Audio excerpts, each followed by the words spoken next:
Ladies and gentlemen, please take your seats. At this time, please silence all mobile devices. The program will begin momentarily.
morning.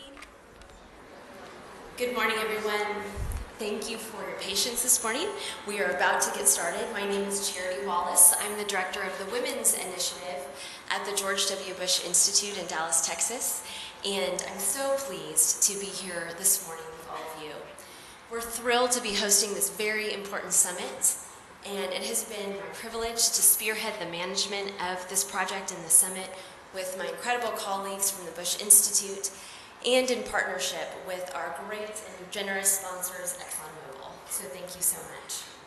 Before the formal program begins, I wanted just to make an important announcement with regards to this evening's dinner. We are pleased to announce that President and Mrs. Cokie are honoring us by hosting dinner at the State House this evening. So for those of you who are registered for dinner, please make sure that you board the buses at your hotels at 6 p.m. this evening, and we will begin our program momentarily. Thank you so much, and welcome.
Ladies and gentlemen, please welcome our honored guests for the African First Ladies Summit, Mrs. Roma Tesfaye, First Lady of Ethiopia.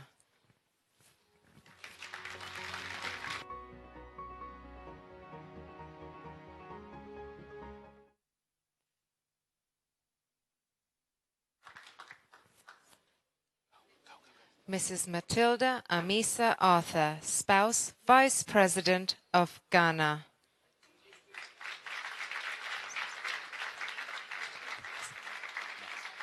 Mrs. Maria de Luz Guabueza, First Lady of Mozambique.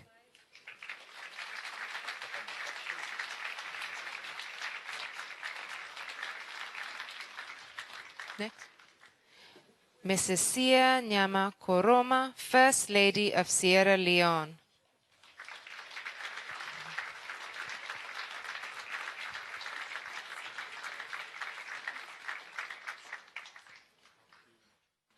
Mrs. Nom Pumelelo Ntuli Zuma, First Lady of South Africa.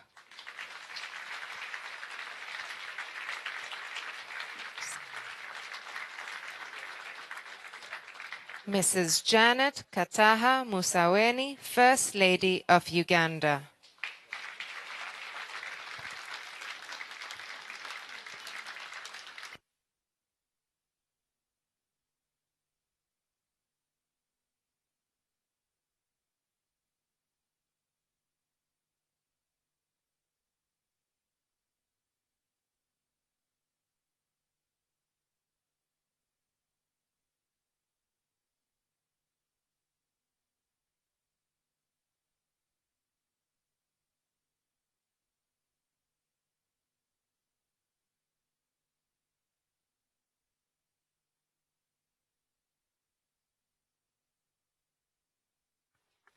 Ladies and gentlemen, please welcome the 43rd President of the United States, President George W. Bush and Mrs. Laura Bush.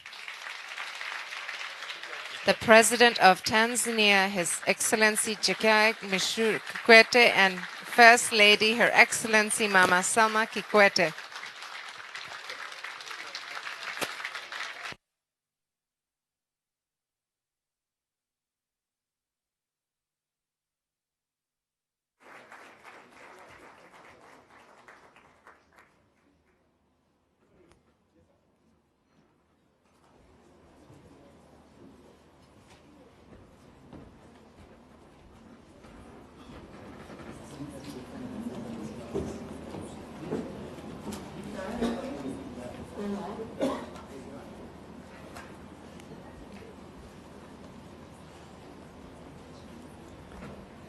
Your Excellency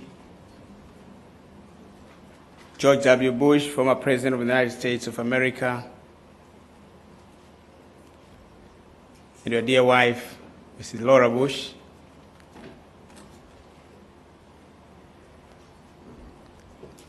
Excellencies, First Ladies, from several African countries present here, my wife,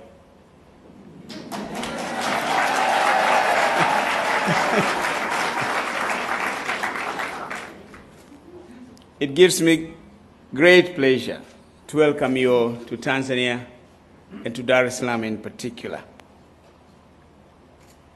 I thank the African First Ladies for finding the time to come and attend this all-important meeting. In a very special way, I thank my long-time friend and brother, George W. Bush. His dear wife, Laura, and the entire leadership of the Bush Institute for organizing this meeting. In the same vein, I thank ExxonMobil for making it possible, for making it happen.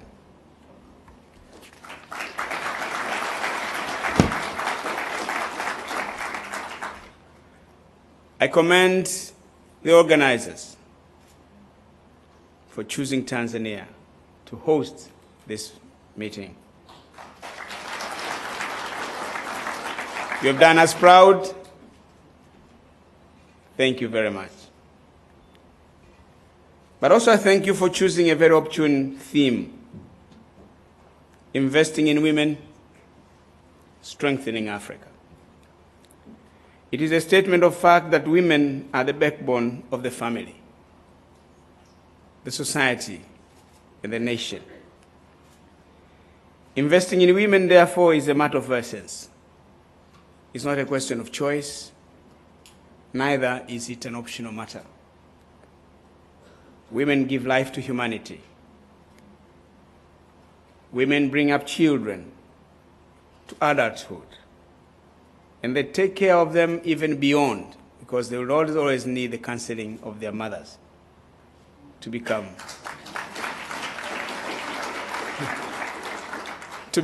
good husbands, and also to become good wives. Investing in women to become good mothers benefits the children, benefits the nation. Women are part and parcel of the workforce in wealth creation. Therefore, they make an invaluable contribution to the well-being of families, to the growth and development of nations and societies. In Africa, it is a statement of fact that women work more than the men.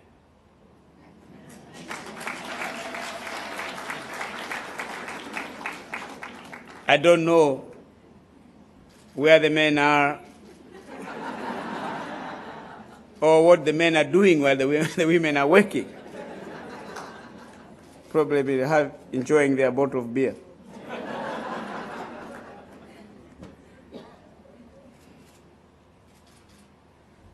The multiple roles of African women as the primary caretakers of children, providers for households, the water, the fuel, producers of food, and creators of wealth qualifies my assertion. Indeed, the benefits of empowering women therefore spread beyond the individual women to her children, to her community, to her family, to her community, and to her nation. It will mean increased productivity, assured food security, increased income, and general overall well-being. It will be a wealthy and prosperous family and nation if women are empowered properly. However, it is amazing to note that women bear the disproportionate burden of the world's poverty, despite being the one who are contributing most in terms of labor. In Africa, the situation is even worse. When women are not empowered, where women are not empowered, they are denied the right to own land, to own property. They don't control the wealth they create. They would produce, but the men take the crop to the market and they keep the money.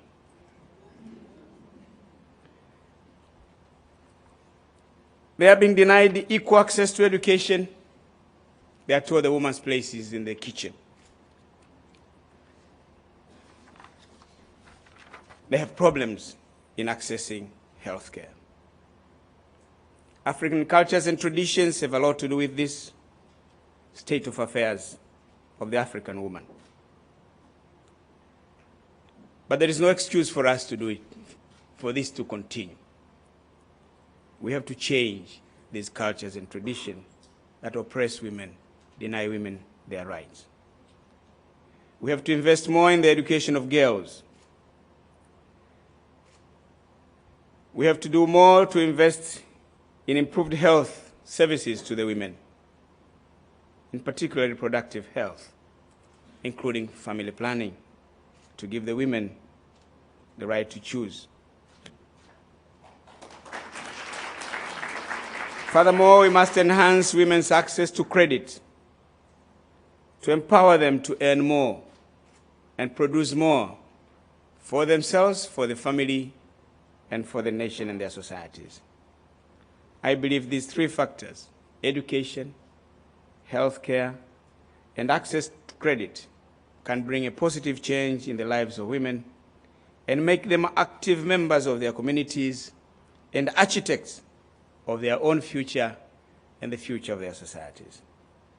The end result will be alleviation of poverty and prosperity for women, their families, and their nations. I'm glad these are the issues that are going to be discussed at this meeting. It is my sincere hope that you'll come up with pertinent proposals and suggestions, and let me assure you, we are anxiously waiting for the outcome of this meeting. Good luck. God bless you.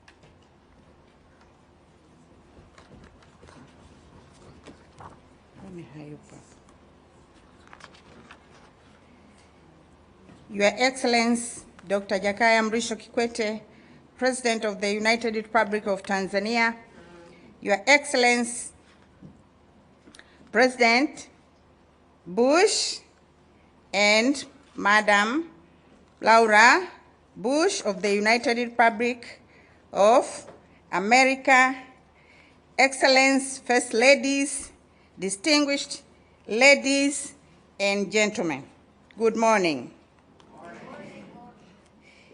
It gives me great pleasure to welcome you all to Tanzania and Dar es Salaam in particular. To all First Ladies of Africa, thank you for honoring our invitation to participate in the African First Ladies Summit. Allow me to recognize the presence of Madam Laura Bush, former First Lady of the United States of America and co-organizer of this summit, and thank her for efforts she deployed to ensure that the summit takes place in Tanzania.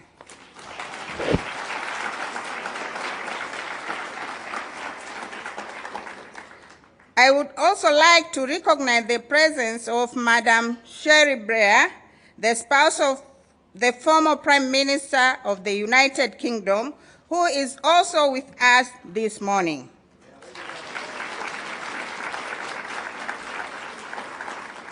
I thank her for the unreserved support she has always extended to African women, especially in fighting malaria. Indeed, the presence you all is a great honor for us. Our special thanks go to the Bush Institute and the ExxonMobil for co-sponsoring this summit. The choice of the theme, Invest in Women, Strengthening Africa, is very relevant to the needs of the African communities. This summit will consider three sub-themes which are of much significance to the well-being of women in Africa, namely education, entrepreneurship and innovation, and health. The First Ladies present here who are representing the African women in their respective countries are very grateful to you all for the investment you put in women in Africa. In the course of our deliberations, I believe we will have the opportunity to exchange experiences and share best practices.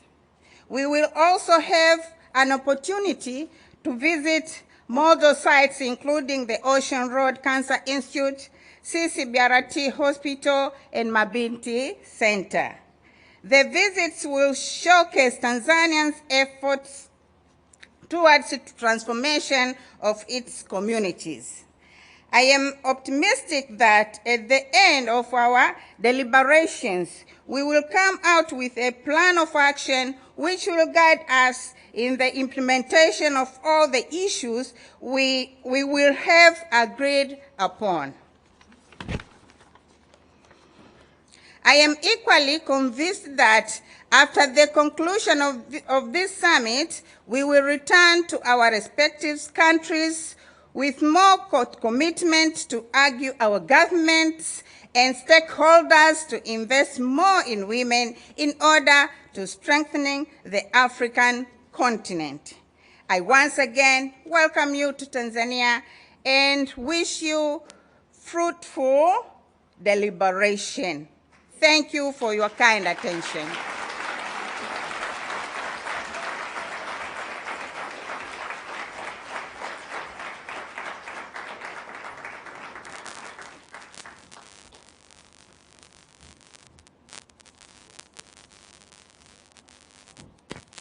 Ladies and gentlemen, please welcome Mrs. Laura Bush.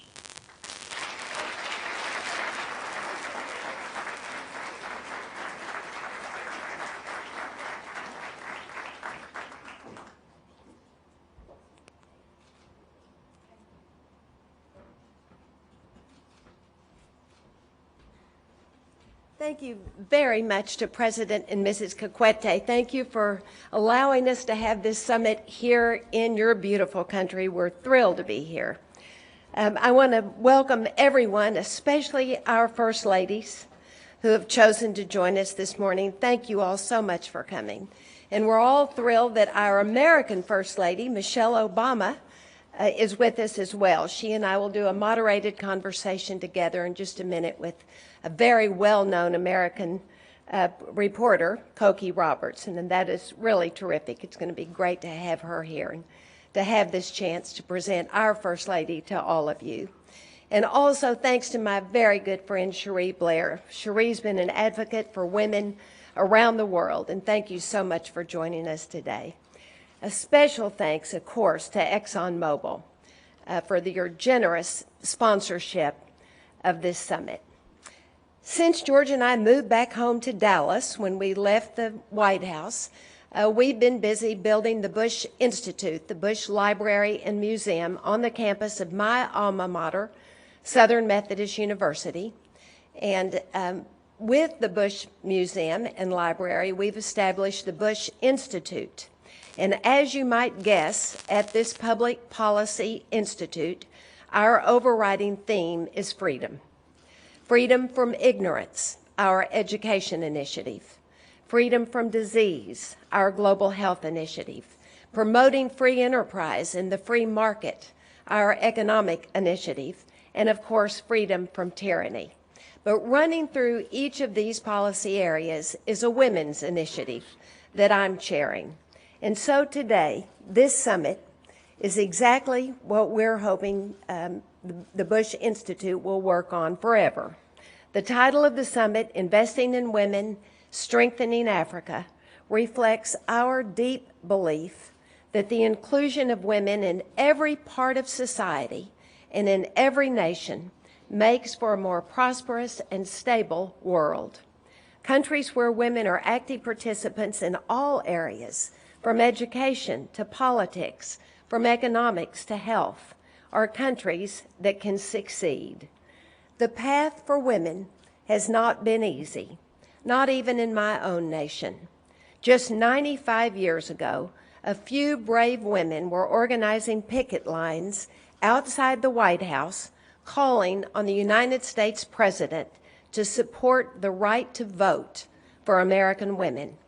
Many of these women were arrested, and some were even beaten. Yet they continued to stand silently, day after day, holding up banners that read, "Mr. President, how long must women wait for liberty?" Today, we know the contributions that women can make to their families, to their communities, and to their nations. Women now serve as heads of state, 2 in Africa. 3 U.S. Secretaries of State have been women. Women are judges, parliamentarians, legislators.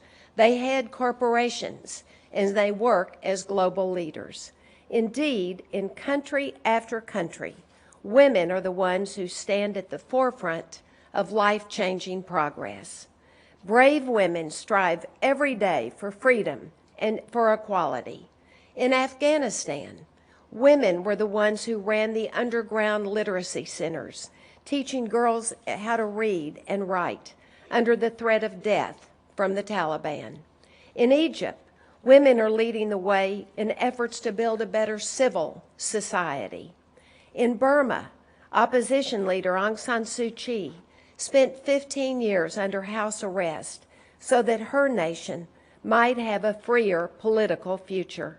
Now she's a member of Burma's parliament, and she's even considering a run for president.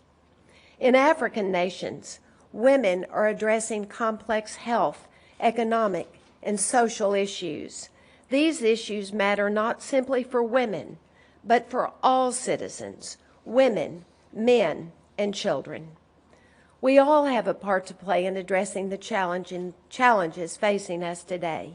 Better health for women, better education for girls and boys, and increased economic opportunity for all of our citizens.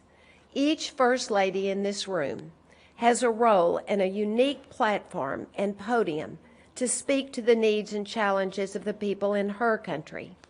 As a former First Lady of the United States, Lady Bird Johnson famously said, "A First Lady is elected by only one person." Lady Bird Johnson realized that she had a podium because her husband was president, and she chose to use it. I know that the First Ladies in this room are also using their podiums. You're advocates and agents for change, and none of you needs to do it alone. That's why we're launching a First Ladies Initiative at the Bush Institute. We want to support First Ladies around the world by convening them annually to highlight the significant role that they can play in addressing pressing issues in their countries. We'll provide opportunities for First Ladies to foster and expand public-private partnerships. With us in this room are representatives from foundations, corporations, and non-governmental organizations. And thank you all very, very much for joining us as well. These foundations, corporations, and NGOs form the backbone of public-private partnerships, the alliances that have been so successful in combating HIV/AIDS, malaria, and now women's cancers. Over the next 2 days, we'll have the opportunity to learn what makes a successful public-private partnership, and you'll have the chance to meet many of these representatives so that you also might form the foundations for new partnerships yourself. We're highlighting support for women at this summit because at all levels and in all parts of society, women play a critical role. Women are the ones who care for their family's health, who see to it that their children are educated, and in many cases, they're the ones who provide vital economic support for their families. Educated girls are less likely to marry young. They're more likely to understand how to protect themselves and their own health, and they're more likely to bear healthy children, and they're better equipped to contribute to their economy with good jobs. A research study shows that women who participate in the economic life of their country reinvest up to 90% of their earnings in their families and into their communities. And their personal success translates into national success. Countries with healthy, well-educated women are more likely to be stable and prosperous. On one of our recent trips to Africa, George and I met a woman who had contracted HIV from her husband. When he died, her own family shunned her. They refused to allow her to sit with them or to eat with them under the mistaken belief that they could catch HIV from her. Then she was introduced to a faith-based organization called Chickambuso, which taught this woman how to make beautiful purses out of recycled materials. She began taking antiretroviral drugs, and she grew her purse business. Today, through her work, she supports the same family that once shunned her. When we met her, she thanked President Bush for saving her life.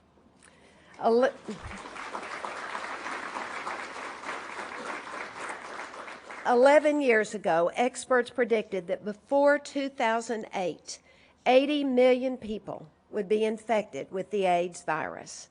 At a White House Rose Garden ceremony, my husband, President Bush, said, "The global devastation of HIV/AIDS staggers the imagination and shocks the conscience." Within 6 months, he had unveiled the President's Emergency Plan for AIDS Relief, the largest international health initiative ever directed at a single disease.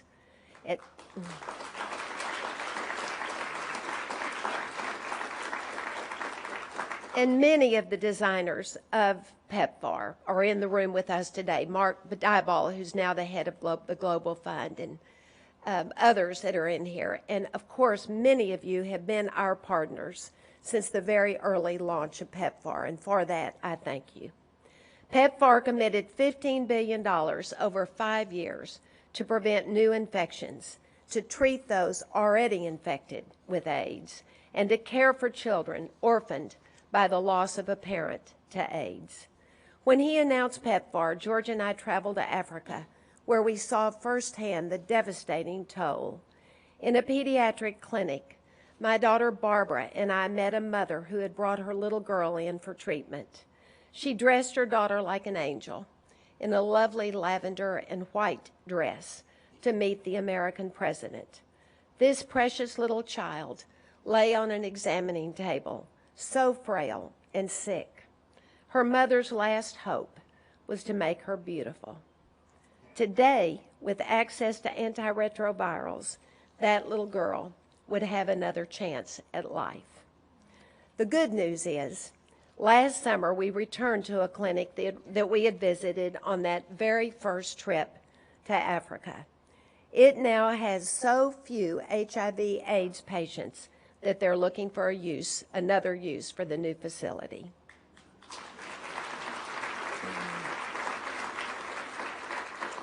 Thanks to PEPFAR and to all of our partners and many in this room, millions of lives have been saved around the world. The next step is to address women's cancers, and we're doing that through a special public-private initiative called Pink Ribbon, Red Ribbon. Pink Ribbon, Red Ribbon is adding the testing and treatment for breast and cervical cancer to the PEPFAR platform, with the goal of saving lives from these two devastating cancers. George and I launched Pink Ribbon, Red Ribbon to identify and treat breast and cervical cancer in Zambia in December 2011. Less than 6 months later, we returned to Zambia, and we were thrilled to see the progress. Pink Ribbon, Red Ribbon had expanded beyond the capital city of Lusaka and across the country. Multiple clinics are screening, diagnosing, and treating women for cervical cancer. This week, First Lady of Zambia, Dr. Kaseba Sata, was one of our partners as we cut the ribbon in a new clinic in Livingston. We refurbished a clinic in the city of Kabwe on our first trip to Zambia, re-roofing, painting, and installing new medical equipment. By the end of last year, more than 1,500 women had been screened at that clinic. We're working to advance the good health of women. Along with good health, a theme of this summit is good education for women and girls. According to the Global Campaign for Education, in 47 out of 54 African countries, girls have less than a 50% chance of completing primary school. Many women and girls lack the skill of basic literacy. Consider what one woman told me. "When I was sick," she said, "I couldn't read the signs to go to the doctor, so I couldn't find the doctor to treat me." Without the basic skills of literacy, something as important as reading the directions on a package of life-saving medicine is difficult or impossible. Education empowers people everywhere to transform their lives and to transform the world around us. If women can read, they're more likely to know how diseases like HIV and malaria are transmitted. If they know this information, they can take precautions and make informed decisions that will keep them and their families safe. When women are educated, they learn the skills they need to contribute to their country's economic development. A literate, educated woman can read an election ballot. She can understand her rights, and she can make informed decisions. As the great Egyptian poet Hafez Ibrahim said, "When you educate a woman, you create a nation." A third theme of the summit, along with good health and good education, is economic opportunity for women. Already in sub-Saharan Africa, women make up at least half of the agricultural workforce. If women have equal access to resources, to land and fertilizer, national agricultural output could rise by as much as 4%, improving food security for many families and citizens. When we invest in women, we're investing in the future, and we're establishing a better tomorrow for the generations that will come after us. When George and I refurbished the clinic in Kabwe, Zambia, as we were painting on that July day a year ago, a mother was giving birth next door in the clinic to a baby daughter. Someone told me that the new mom had named her baby Laura. When our painting was finished, I hurried next door to meet the mom and the baby. And just so you know, the city of Kabwe also has a baby George.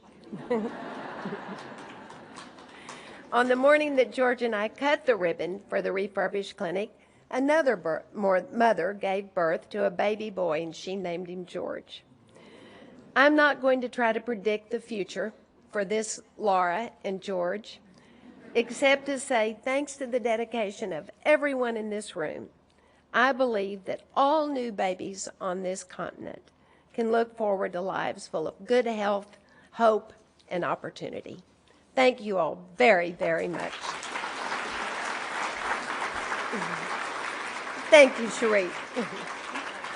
Thanks, everybody. Thank you all. Thanks a lot. And now you can keep standing because I want to present our First Lady, Michelle Obama, and our moderator, Cokie Roberts.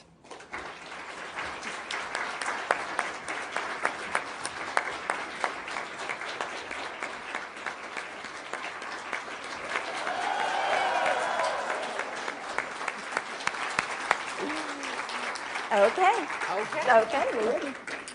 Thank you. All right. Well, we're ready. I see Michelle has on the shoes I should have worn.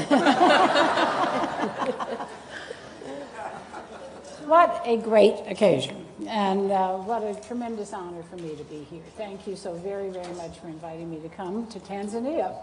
And thank you, Mrs. Kikwete, for hosting us. This is very important to do.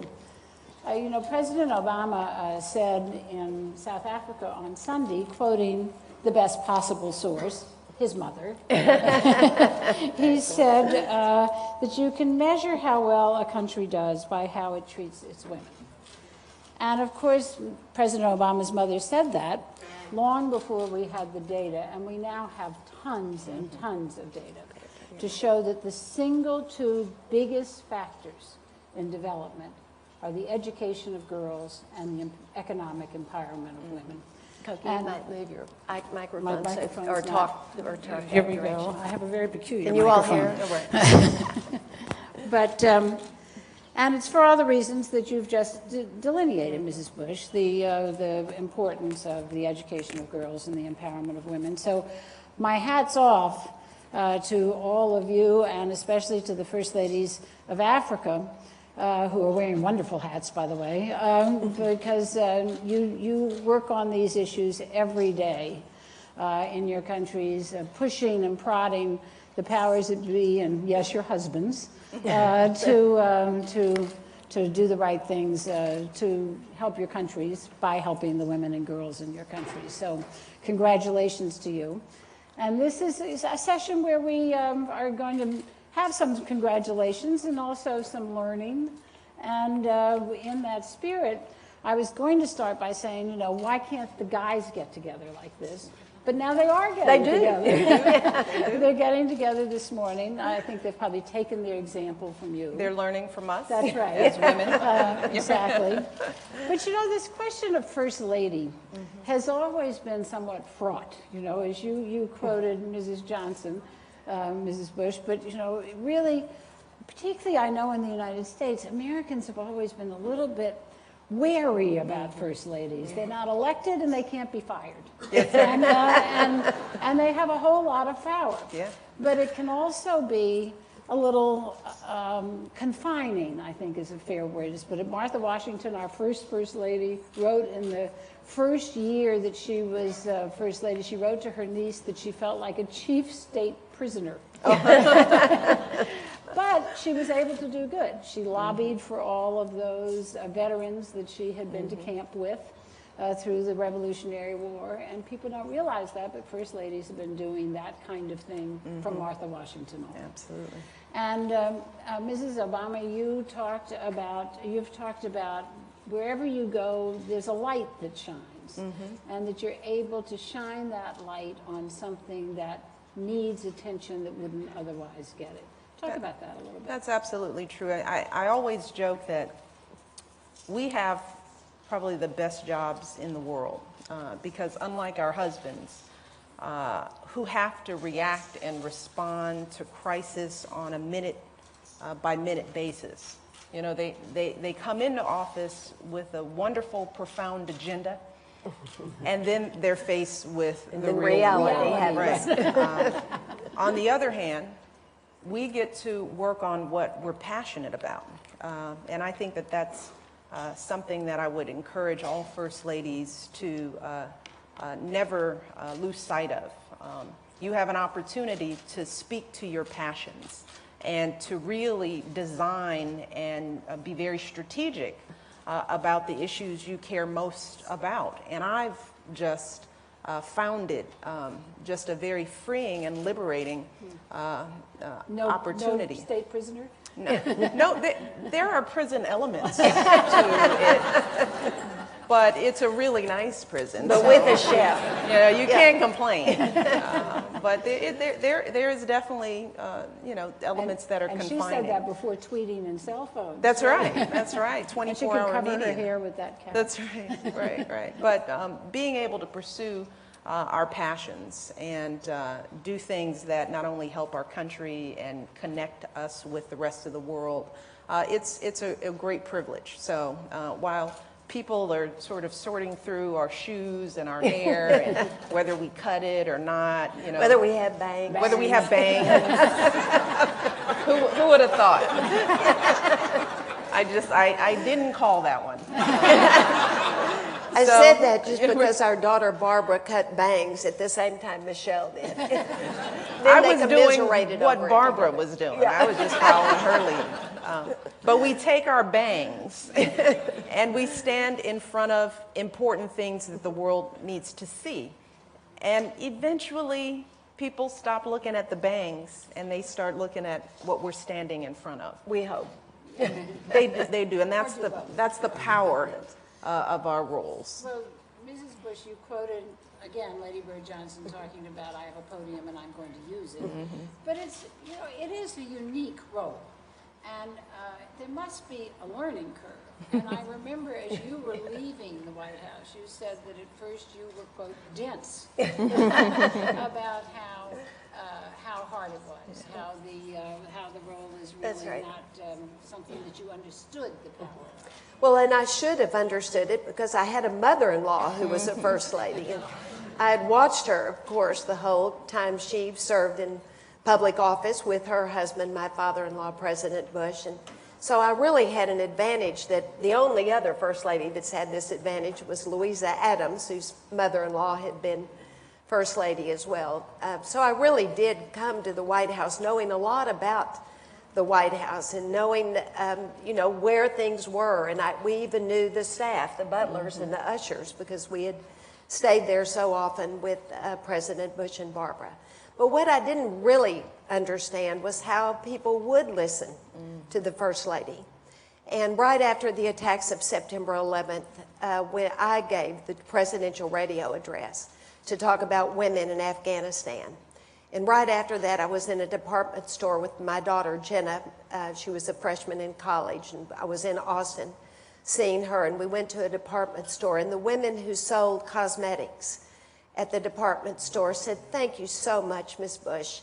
Thank you for speaking for the women in Afghanistan." And that was the first time it really occurred to me that people really did hear me, and that I really did have that podium that Lady Bird Johnson knew about and had told us about.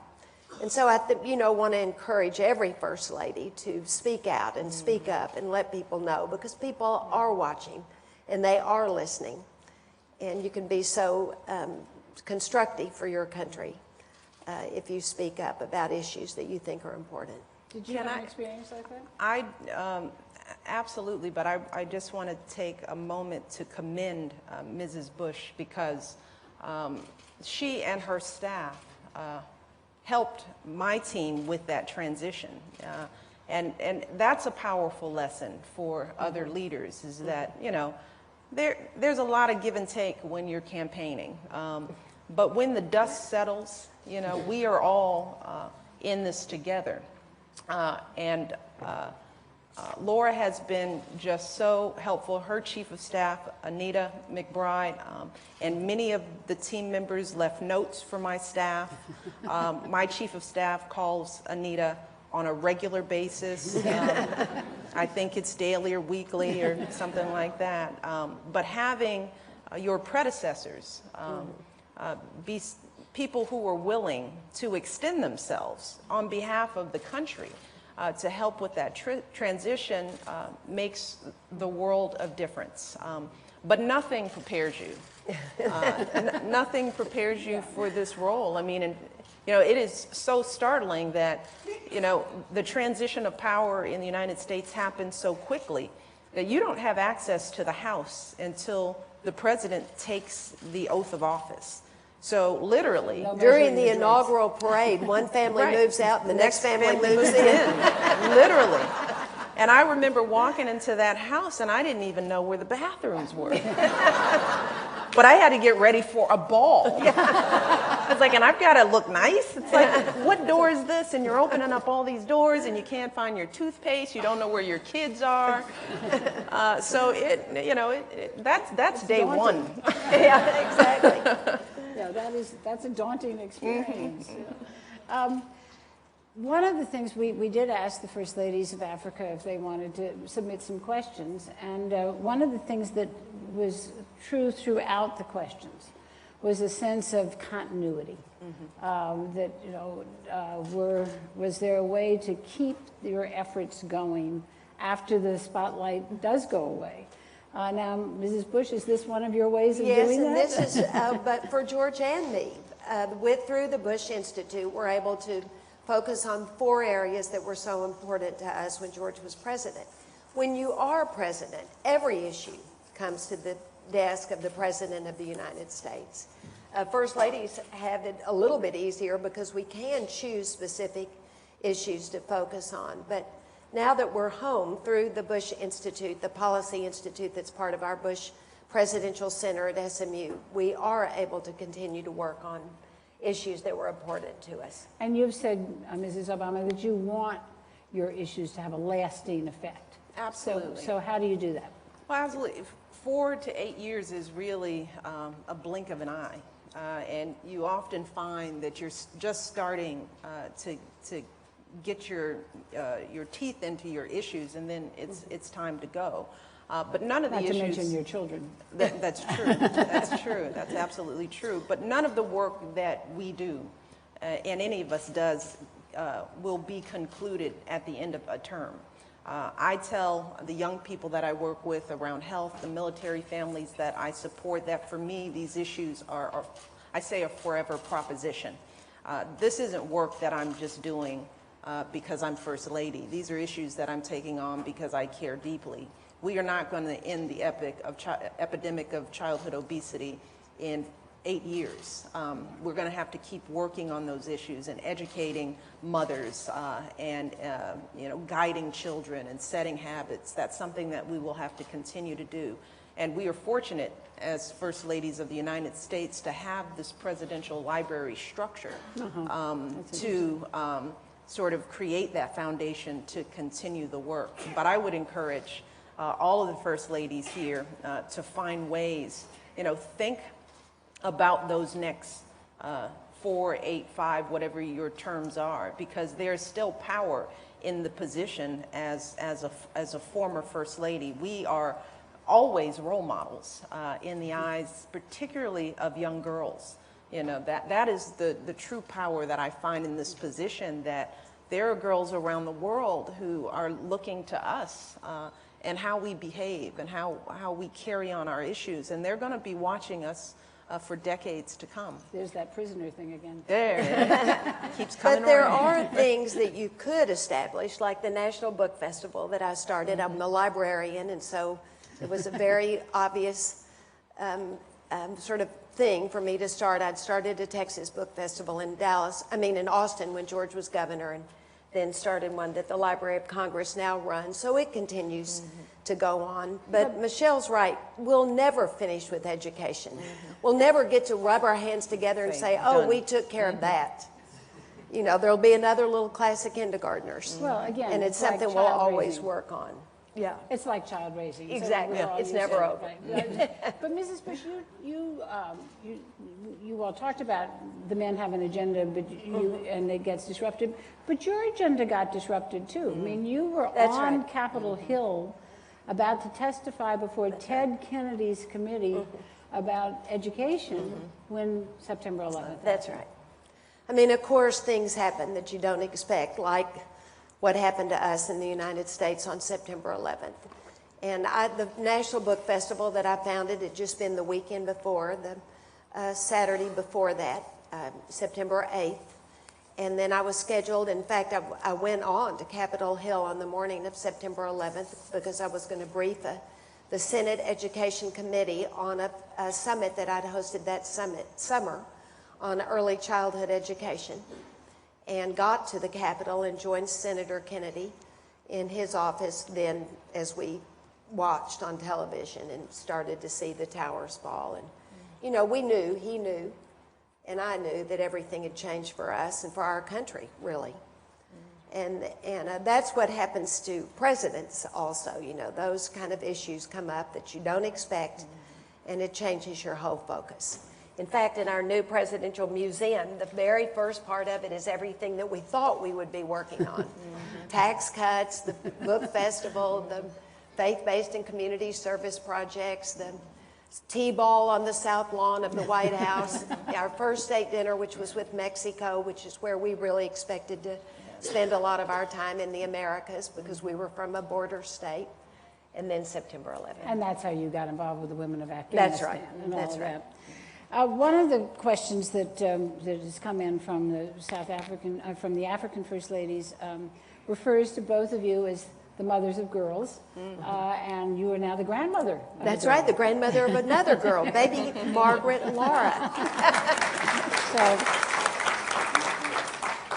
And the question of the education of girls. And you, of course, know how important it is in your own lives. But as I alluded to earlier, one of the things we now have just so much data on is that if you educate a girl, you can save a country.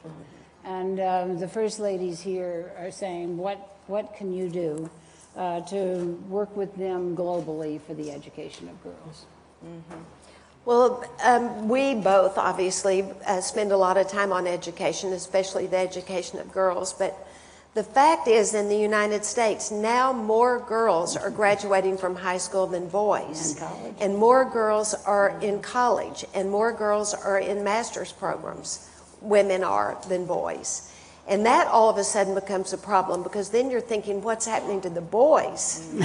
I mean, we want boys to succeed too. We want boys to be educated. And one of the programs that I worked on when George was president was called Helping America's Youth. And we focused on boys, because boys were more likely to be in jail. They were more likely to be arrested. They were more likely to drop out of high school and not finish. And so while we're thinking about girls and girls' education, we need to really be thinking about the education of children, boys and girls, to make sure boys are also not left out. But here in Africa, as you pointed out, Girls too are few less girls, likely. Yeah. graduate. Well, the disparities still exist in the United States when it comes to girls of certain socioeconomic backgrounds and ethnicities. The numbers of girls who are going to college in the African American and Hispanic communities are very close to the challenges that are faced in developing countries, which is one of the reasons why we focus so much on young people. Because one of the challenges is getting kids to understand the value of education. I said this throughout this trip. One of President Mandela's most important quotes among the millions of things he has said is that education is probably the most powerful weapon for change. But a lot of our kids don't understand that. In the United States, many of them take it for granted. Many of them have a mindset that they can't do it because they've been grown up to be taught that they can't. So there's a large part of my initiative that's really trying to get into the heads of these young people and use my story as an example of the power of education. And I tell kids all across the country, I want them to look at me not as the First Lady, but as one of them. I was a girl who grew up on the south side of Chicago. My parents didn't have much money, but they invested in my education. And they invested in my education as equally as they did my brother. There was no different bar. And as a result of that training and preparation, I have had opportunities. And I am sitting here now as First Lady of the United States of America because of education. Yeah. Well, I mean, it is one of the things that the PEPFAR program is doing is not just treating people, That's right. which is of course wonderful, but getting to the orphans and vulnerable children. I was in Awassa, Ethiopia, with Save the Children, where this 14-year-old girl that had been through our programs stood up and started talking about what was needed in the community. And then the local minister from that region told her she was crazy.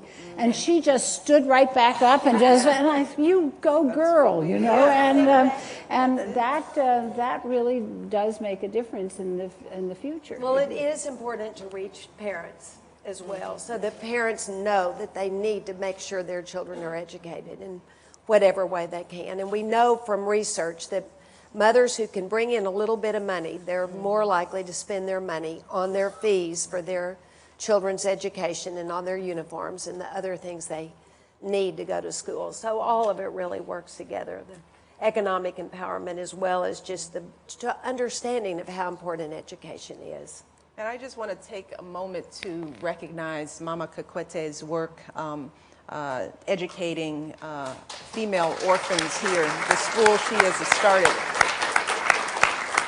I got an opportunity to sit with some of the children and watch a cultural program, but there are so many young girls that don't have families, they don't have role models, and as Mama Kikwete understands, that they need a safe place to land, a place where they can get food and shelter and love and direction. So I applaud Mama Kikwete and all the First Ladies who are providing that kind of safe harbor for our young girls. So congratulations. Well, you talk about the role models, and you talked about yourselves as role models, but Mrs. Bush, you said at one point, I think that our First Ladies are a lot more complicated than they get treated in the media. I suspect every First Lady here would agree with that. Why do you think that is? Why do you think that it's always so sort of... Well, I think but in the United States, it has a lot to do with the way you look. I mean, that's a lot of the discussion about women. Yeah. And that's a problem everywhere in the United States for girls as well. The way you look, it's, you know, girls worry about all sorts of problems that they shouldn't have to worry about. They should be worrying about what they're doing and how they're being educated instead of whether they look pretty or they look sexy or they look whatever. So, but that's the way we treat women, sadly. And it's obvious when you read in the press. I mean, it's like talking about the bangs or somebody writing about them, really worse. The press writing about it. Do you think you get put in a box? Yeah, a little absolutely, bit. absolutely. I constantly get asked, especially in the first term, are you more like Laura Bush or are you more like Hillary Clinton? And I'm like, is that it? That's all I... Those are the two choices. And you had that everyone said, that the reporters said, or are you Hillary Clinton or Barbara Bush? That's right. And I always just said, well, I think I'll be Laura Bush. I knew Laura Bush pretty well, having grown up as her in Midland, Texas. But this is also why it's important for us to make sure that more women use their voices and their power, because we know as women that, you know, we're not that complicated, but we are complex. we are deep, diverse, enlightened people in the universe, and the world will be better off when our voices are at the table. We just bring a different perspective. We are mothers, we are nurturers, we have to juggle a lot, you know? So I love my husband, but sometimes when he has like 5 things to do at one time, it's funny to watch it. You don't know where your jacket is right now. Can't find that shoe, Mr. President. It's like, it's a little... I always say they're good at focus. They're very focused. It's focused. But I think that that's the, you know, and we as women cannot underestimate the value of what we bring. And I think that's what young girls are taught, that their voices aren't important. Be small, be quiet. The way they look is the way they look is more important. What they learn and say. And we are missing 50% of the intellect that could go and needs to go to some. Yeah, it's true. But I want to keep it fair. I don't want the men to feel too lesser than. You know, you talked, just briefly mentioned the campaign trail. And of course, both of you spent a great deal of time on the campaign trail. And wives, and it has been wives so far, are sort of serve in the role of validators, you know, character witnesses for their husbands on the trail. And but then you get to the White House, and you have another role which would seem to me to be incredibly difficult, which is that sometimes you have to be the only truth teller. Now, this is true of all spouses to some degree, but when I have to tell my husband the truth, there's not his political future or the peace of the world riding on it. It's just that tie looks bad. So how do you deal with sometimes being the only person who can tell your husband the truth? Well, I have that famous story. I think I told it to the First Ladies last year in New York about how Barbara Bush, my mother-in-law, said, don't criticize George's speeches. That she'd criticized her George's speech, and he came home for weeks afterwards with letters saying it was the best speech he'd ever given.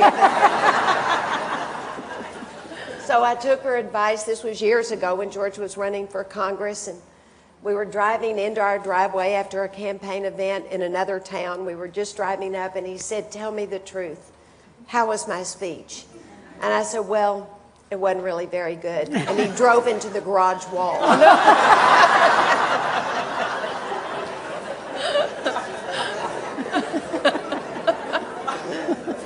But I think you have to be really careful, actually, to be one that tells them the truth. Actually, I think, the presidency is very, very complicated, as everyone knows. And there are lots of advisors, lots of people who are the experts in all the different fields who are advising, and I pretty much let them be the advisors. Yeah, I might say you need to comb your hair. But there are times when the advisors will come to you and say, you need to tell him.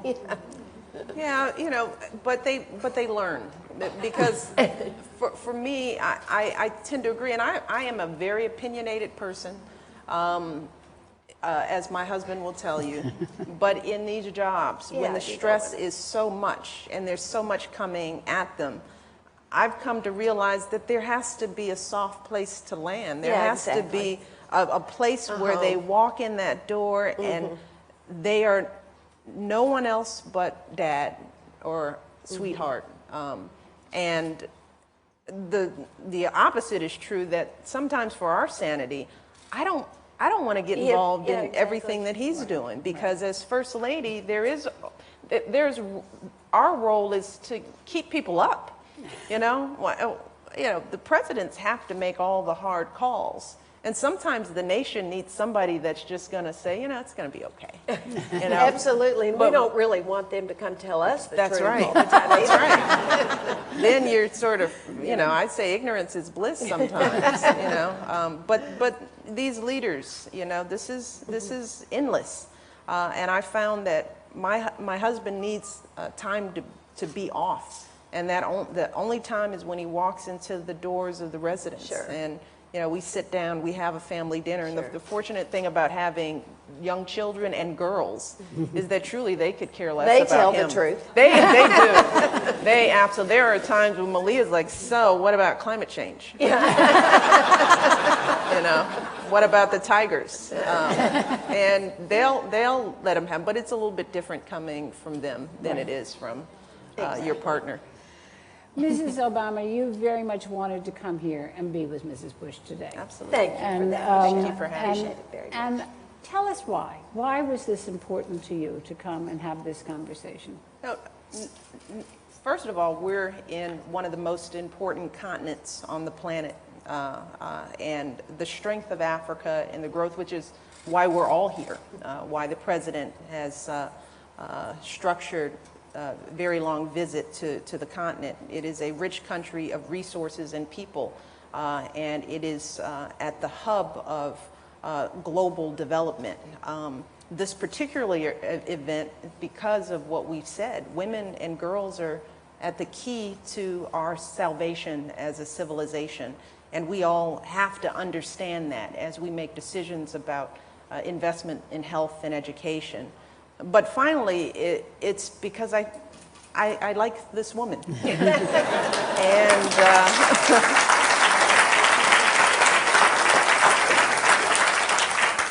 and I don't think I've ever seen just a regular conversation about what life is like. There are a few of us, all of us as first spouses, they're just, it's hard to find people who know what you're going through, who understand the burdens and the fears and the challenges, and it's kind of therapeutic. That's to hang It's out sort of with a each club. other. Yeah, A that's right. sorority, I guess. So I'm grateful for her support Thank and friendship, and I'm glad to be here Thank with you very much for coming. We're so happy you're here.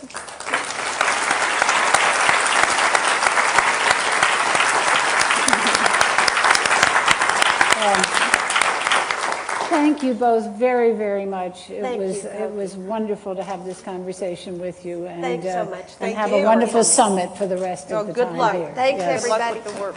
Okay, we'll go on with the summit. All right. Okay, good. Thank you so much, Congratulations. Michelle. Thank you Great very work. much. It was fun to be with you. Thank you for coming. Give the Thanks girls a my lot. love. Okay. And I'll be here for the summit. Oh, good. Okay, great. Okay. We'll All right, go you and all. see you. Good luck. Bye, everybody. This way.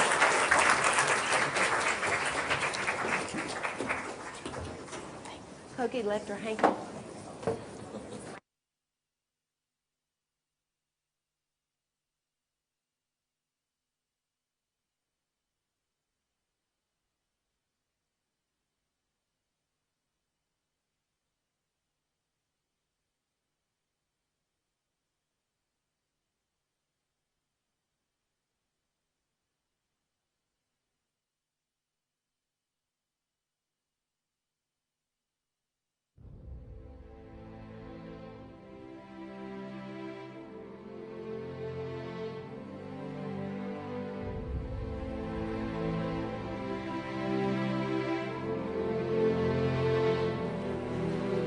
Ladies and gentlemen, please remain When you seated. invest in women, the impact of that investment multiplies as she herself invests in a better life for her family and her community.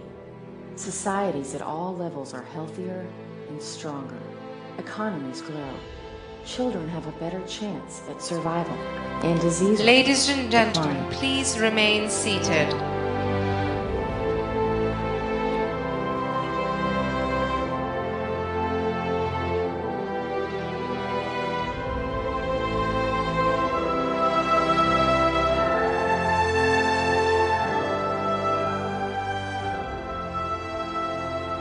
A First Lady has an unmatched and unique platform to effect positive change for society. As an advocate for women and girls, she can raise awareness of pressing issues, support effective, best practice programs, and champion public-private partnerships that lead to sustainable results.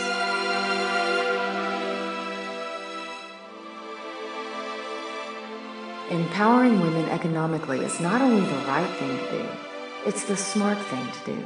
Investing in women yields one of the greatest returns on investment. That's why companies like ExxonMobil are helping women build skills to become successful entrepreneurs. Usal Dedingard is one of them.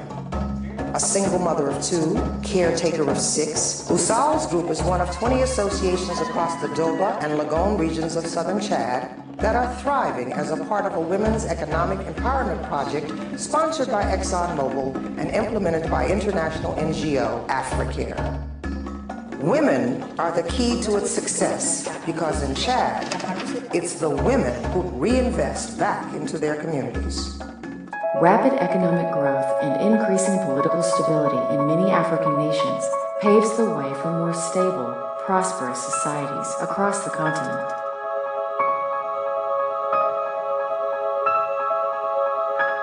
A woman's health is not only a determining factor of a vibrant future for herself, but that of her family. In many countries, if a mother dies before her child is 5 years old, that child is 10 times less likely to survive until their 6th birthday. And if a mother dies within 6 weeks of her child being born, that child will likely not reach the age of 2. To address the need for life-saving interventions, public and private sector partners have joined together to provide funding and infrastructure aimed at better health care for women in Africa. One of the many noteworthy efforts is Pink Ribbon, Red Ribbon. It's essential our country not retreat from the world. It's essential that we continue to show our compassion by funding programs that work. PEPFAR works, malaria program works, and this cancer program, cervical cancer program that we're going to work with governments to implement, it'll work as well. I'm a gynecologic cancer specialist, and my particular interest is cervical cancer. What he's doing today and the Pink Ribbon, Red Ribbon Initiative is the most important thing that has ever happened on this continent as it relates to the prevention of cervical cancer. I think, I was reading somewhere a journal, and one of the captions which caught my eye was investing in women is smart economics. And we really need to invest in women if we want to increase the productivity of the country.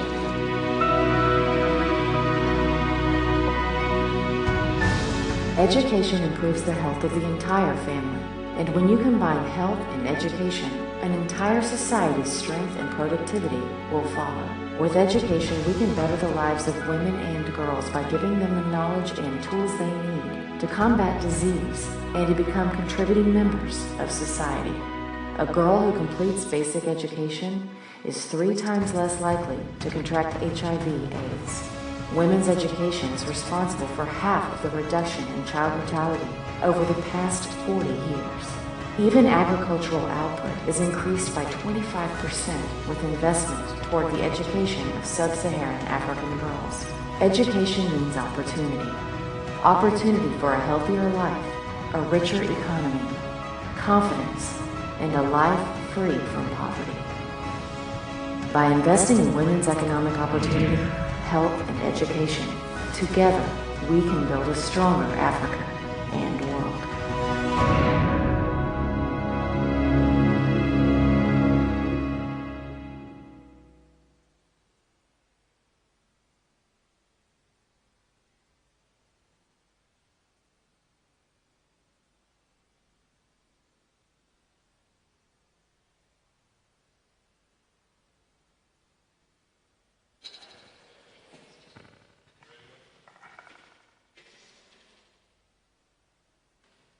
Ladies and gentlemen, please welcome Myra Buvinic, Senior Fellow, United Nations Foundation, and Nova Gimeli, Director, Women's Economic Opportunity Initiative, ExxonMobil Corporation.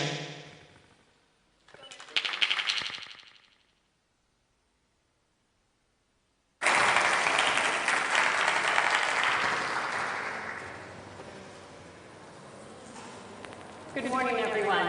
My name is Nova Gimeli, and I am the Director of the Women's Economic Opportunity Initiative at ExxonMobil. I want to say what an honor it is to be here today. Before we get started, I'd like to thank His Excellency President Kikwete and Mrs. Kikwete for hosting us here in Dar es Salaam. I also would like to thank President Bush and Mrs. Bush and the Bush Institute for putting on this summit. We are so proud to be a partner, and we are delighted that so many First Ladies are here attending. Thank you all very much. So, as we've heard today, over the next 2 days we'll be talking about interventions in women's health, education, and economic opportunity. And to kick us off this morning, we have Myra Buvinic, a Senior Fellow at the United Nations Foundation, who will be talking about women's economic empowerment.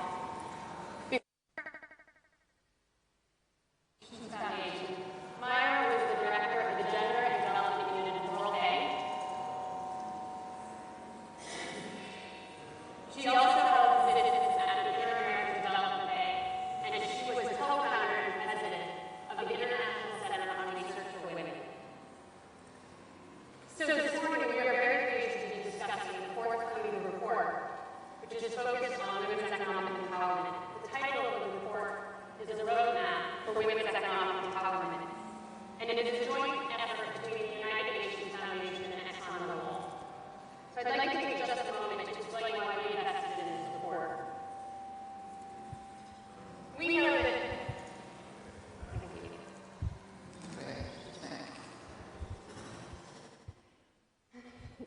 know that supporting women to thrive economically is one of the best investments that we can make. And as President Kikwete articulated so well earlier this morning, when you invest in women, you invest in their families, communities, and that has development implications for entire nations. So when we launched our program in 2005, we wanted to continuously look at our investments to make sure that they were having maximum impact. What we learned was, while there's a lot of anecdotal evidence about what works, there wasn't a lot of hard data. And so 2 years ago, we teamed up with the United Nations Foundation to really address this knowledge gap. And we've been very fortunate to have Myra Buvinic, a gender and development expert, to author the report and to lead this effort. So with that, let me begin. Myra, over the course of your career, and particularly over the last 2 years, what have you tried to understand about women's economic empowerment, and why is it so important? Sure. First, thank you so much. I'm so honored to be here in Jambo, my only word in Swahili. But, I think that the basic question that we wanted to answer is what works. We all knew what what are the determinants? What causes women to have less money, to have fewer jobs? But the important question is really what works. The second question then that we wanted to answer is, yeah, what works, but what works for whom and where? Because not all women are the same, and not all countries and situations are the same. So we looked at the evidence with these three prisms: what works for whom and where. And finally, and this was something that ExxonMobil was very concerned about, and it's very, very important, what is cost effective? Because, you know, we can have wonderful little boutique programs, but we really want to scale things up, and to scale things up, things that have to be cost effective. Now, you asked me also, why is this important? And let me tell you a story that some years ago, I was in Bangladesh. And there was a microfinance program, and this woman had gotten money, had gotten credit, had gotten a loan, and she had invested a loan in her business. She had grown her business. She had been very successful. And when I saw her, she was in Perda. She was with her small child. And I was talking to her, so she tells me, yeah, you know, her handicraft business did well. And she says, you know what I did with the money? I gave a loan to my husband. And my husband bought a rickshaw, and now he's driving a taxi, a rickshaw taxi driver, so now he is employed. And he makes money. And then she stopped a minute, and then she said to me, and you know, he doesn't beat me up anymore. So that's what, these are some of the positive spillovers of investing in economic opportunities for women. And we all know, you know, when I was at the World Bank, we used to say investing in gender equality is smart economics. Poor women in particular, when they have money, they invested in child well-being, and their children are better off. So this woman's child was going to be better off.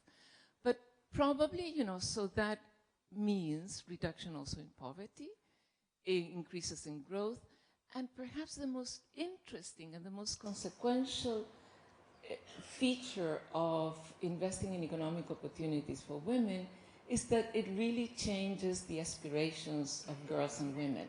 When families see that women work, families invest more in the health and well-being of their girls. Thank you. So Myra, are you saying there isn't a silver bullet? There's not just one investment that we know works? There is no silver bullet, clearly. And basically, you know, which interventions work depends on what kind of women and which environments. And, you know, the very first thing that, and it's a very simple lesson, but I think it's important to be said, and the evidence supported. The very poorest women need more. When you're very poor, credit alone does not work. You have to give a bundle of interventions. And, you know, because the very poor women face many more constraints. And let me tell you a story of another woman, some years ago also. I was alongside with people from the International Institute of Tropical Agriculture, IITA in Nigeria, and we were out around Ibadan looking at farmers and seeing how they had been planting this new improved variety of soybean that IITA had produced. And we went all to these male farmers, and they all were doing well. And then we went to this plot with this woman farmer. The plot was much smaller first, and the woman had failed. She had not been able to grow the improved variety of seed. But it was pretty obvious when you looked at her why. She was in the field with a baby in her back. 3 children were around her. She was very poor. She had no time to plant the seed, and she had no money to hire labor. So, you know, it's very important. If you're very poor, you need more than just one thing. You need a bundle of interventions. All right, so let's cut to the chase. We've all been waiting. What are some examples of successful interventions, the interventions that work best for promoting women's income generation? Right. And let me start with the very poor also. This amazing project from BRAC in Bangladesh, where they have given very poor women a cow. But they also then gave them training on how to train that cow, and they gave them technical assistance over 2 years. At the end of these 2 years, these were really very poor women. They were illiterate. They had menial jobs. At the end of the 2 years, they had transformed their occupations.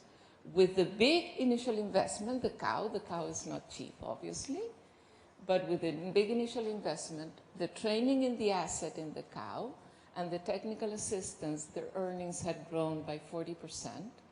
Not only that, this is a really interesting, 4 years later, 2 years again, so now it's 4 years, the women are doing so well that they're starting to buy land. So, but let me tell you the other I sing the praises of savings. And that's the evidence also shows that savings and micro savings, both, really make a difference in empowering women economically. In a study of 148 economies, has shown that 36% of adults globally save. 25% of them save in a bank. Others save in in informal savings. But significant fewer women have access to bank accounts. Women save more informally, and that is not efficient. That is not good. So they really need saving instruments. In urban Ghana, 33% of women in microenterprises saved informally. And they use their own cash savings for business. The access to savings explained the main difference in the performance between men and women entrepreneurs in Ghana. Women entrepreneurs in Ghana were doing worse, but because they didn't have savings. So, since we're talking about savings, you will say, well, what about credit? Credit works very well for women that are not very poor. But for the very poor women, savings works well. Credit, loans, or capital, there's an issue for them. And what happens? In very poor families, when you get a windfall of cash, families expect that cash to be given around. So that doesn't happen with savings, because savings is something that women themselves are saving, bring some effort and keep. But credit is different, or cash, or a cash transfer. So what happens is when they get a windfall cash, they have to give some of it around to their relatives, so they don't invest it all in the business. There's an incredibly interesting study. In 26 communities in Western Kenya, what they did is they asked people that they could choose how much to invest in a business, so they could choose different amounts. Half of the time, they did it privately. The other half of the time, people around were looking. What happened to women? When they did it privately, they invested larger amounts of money. When other people were seeing, they invested less because they didn't want other people to know how much money their work had. When relatives were around, they invested even less. Now, what happened to the men? It didn't matter. Private, public, relatives around, they invested the same amount. So it is clear that women have a lot more pressures, that they have to share cash and share with the family. So that's why it's so important that with the very poor, capital alone, you have to give other things. Myra, following on that example, I wonder if you'd talk a little bit about technology and the role of communication technology specifically. That's, and that's sort of the incredibly beautiful things of mobile phones. And, I really have to congratulate the Cherry Blair Foundation for all the work that they have been doing. And it's the beauty that mobile phones also provide privacy. So women can do financial transactions in private and not hide them from other people. There's an incredible project in Niger. In Nigeria, and it was a situation of famine, and they gave cash transfers to households, to poor households, and some of those cash transfers were with the mobile phones, using mobile phones. The households that got the cash transfers over the mobile phone grew more crops, and the households grew more crops, and it ended up being that the well-being of children in those households was much better. The mobile phones were much more cost-effective than a regular banking institution.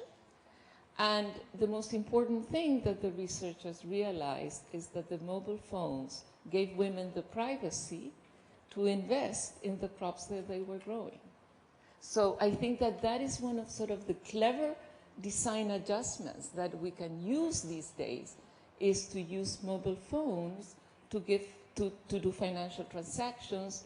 They solve mobility constraints, because women often have many more mobility constraints than men, and they also protect their own privacy.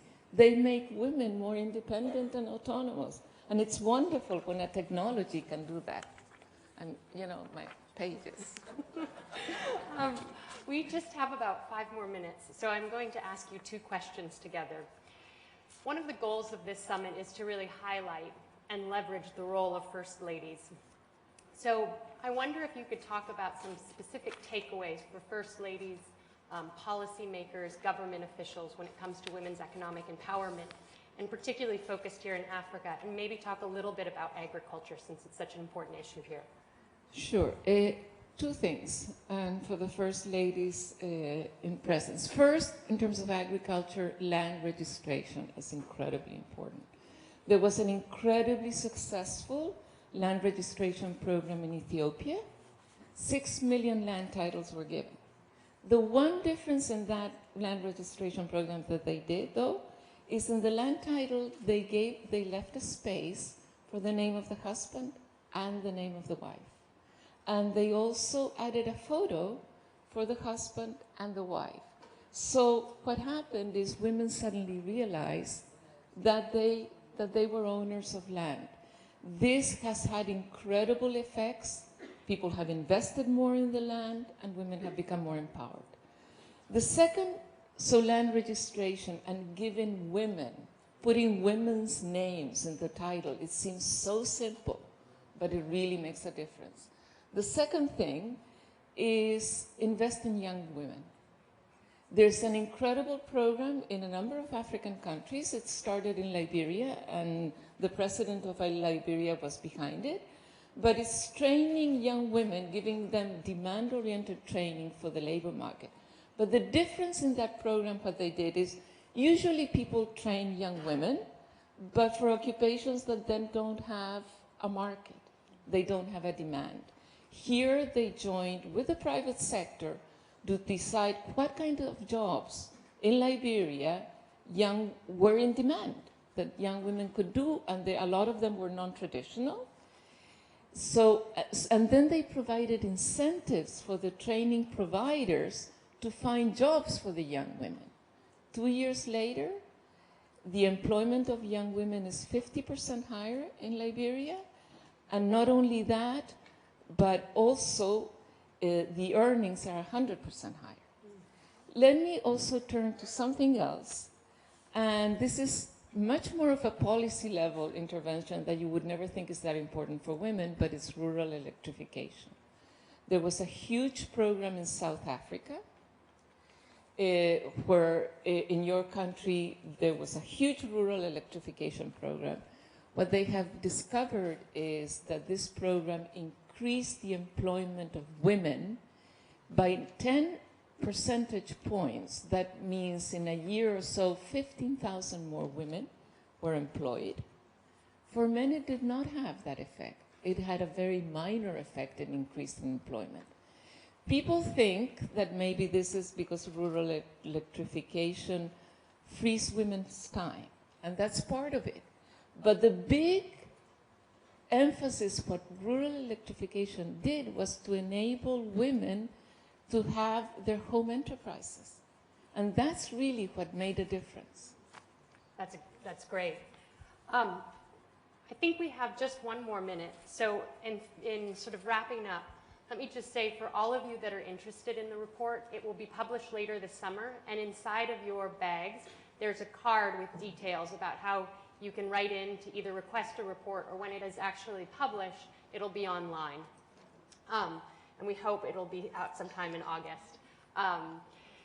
And then I also just want to thank Myra and thank her for sharing these insights from the report, and thank all of you. Thank you.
Ladies and gentlemen, please welcome Vice President of Asia Pacific, Africa and Power at ExxonMobil Gas and Power Marketing, Emma Cochran.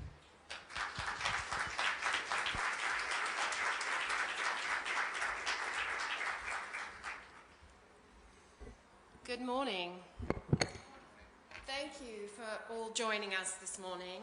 My name is Emma Cochran, as you just heard, and I work for ExxonMobil Gas and Power Marketing, and I cover Asia Pacific, Africa, and Power. I'm delighted to be here this morning in the company of such an esteemed audience. I have the distinct honor of introducing this morning's panel, which will focus on women's entrepreneurship and the benefits of technology and training. As we know very well, the full potential of women is untapped and boundless. Right now, too many women are doing low-paid or unpaid work as micro-entrepreneurs and smallholder farmers. And as a result, many women in developing countries are excluded from the advantages of the formal employment system, including access to capital and other benefits of the financial sector. But by providing women with the tools and opportunities to create and expand their income, we can help eliminate the gaps between men and women and drive economic growth. The truth is, entrepreneurship has great potential to increase incomes for women, especially true in rural economies where wage employment is scarce. And research shows that technology can have a major impact on unlocking women's entrepreneurial potential. A number of organizations and individuals are using technologies that hold the promise of achieving transformative impacts. Take Solar Sister, for example. As we heard from the previous discussion, rural electrification is a promising intervention for women entrepreneurs, but 1.6 billion people still do not have access to reliable electricity. 70% are women and girls living in developing countries.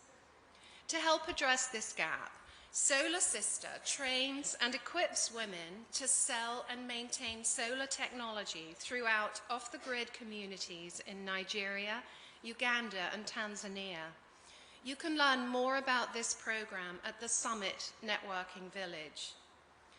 Solar Sister founder, Catherine Lucy, tells the story of meeting Rebecca, a Ugandan woman, as the defining moment that led her to create this innovative program.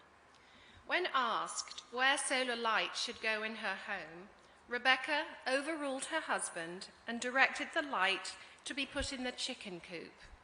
She knew the chickens would eat more if they could see in a lighted space. Healthier chickens lay more eggs. Eggs can be sold at market to make money for seeds, to grow vegetables to sell, to raise money to buy a cow, goats, and pigs. Rebecca went on to build a plantation and eventually a school. This fabulous example illustrates the power that a simple technology can have. It can change the lives of individuals, transform communities, improve livelihoods, and contribute to economic development. Rapid innovation in the application of mobile technology is also quite remarkable and is proving to yield exponential returns in reducing barriers and addressing business challenges faced by female entrepreneurs. Whether helping women run their business more efficiently, access capital, or serve more customers, innovations using mobile phone technology are making a difference in women's lives each and every day. We're fortunate to have several experts with us today to discuss the role that technology, access to capital, and training have in accelerating women's entrepreneurship and promoting a number of positive development outcomes. Our moderator for today's panel is Mrs. Cherie Blair. Mrs. Blair has been a champion for women's equality for years, and she's a leading barrister in the UK, specializing in human rights. She also works tirelessly through her own organization, the Cherie Blair Foundation for Women, to provide integrated development support for women entrepreneurs in emerging economies. On behalf of ExxonMobil, a proud supporter of the Cherie Blair Foundation's work to launch mobile phone applications for women entrepreneurs, I want to thank Mrs. Blair for her partnership and welcome her to the stage.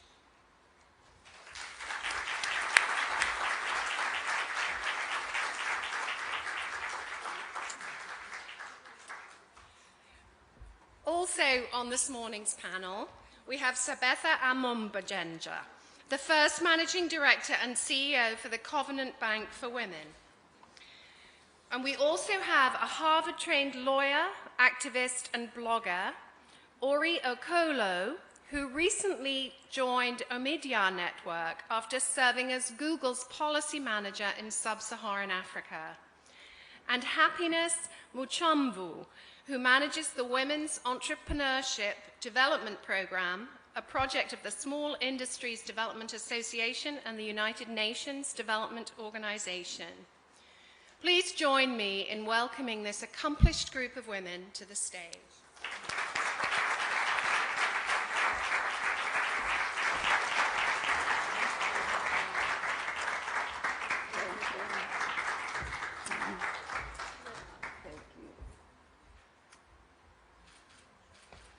Well, good morning, everybody. And first of all, can I add my thanks to the thanks of everyone else, to the Bush Institute, and of course ExxonMobil, for bringing us all together here today. I know it's going to be a seminal moment in the advancement of women in this region. I've been lucky because I've been to Tanzania a number of times, and I have a number of projects here. I wanted to share with you one little story from the project that I visited yesterday. Yesterday, I went to see a project that we're doing with Tigo, the mobile phone operator, and Finca, the microfinance institute. And we are giving 3,000 women training, access to capital, and the opportunity to run their own mobile money kiosks, a crucial part of getting access to finance for the poor. When we launched the program 3 months ago, they gathered together about 100 or so of the women who were already engaged to see me yesterday. And one of them was called Rose, and she spoke on behalf of them all. And she told me that before she'd been on the program, she'd been a civil servant, working for the Tanzania government and earning about $200 a month.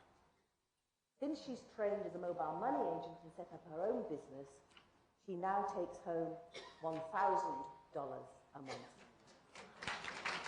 You can imagine the difference that that's made to herself and her children. Now, I don't promise all the women who are going to be mobile money agents that they're going to have a 500% increase in their income, but what I do know is that by giving them the tools to equip them to help themselves, they will do me proud.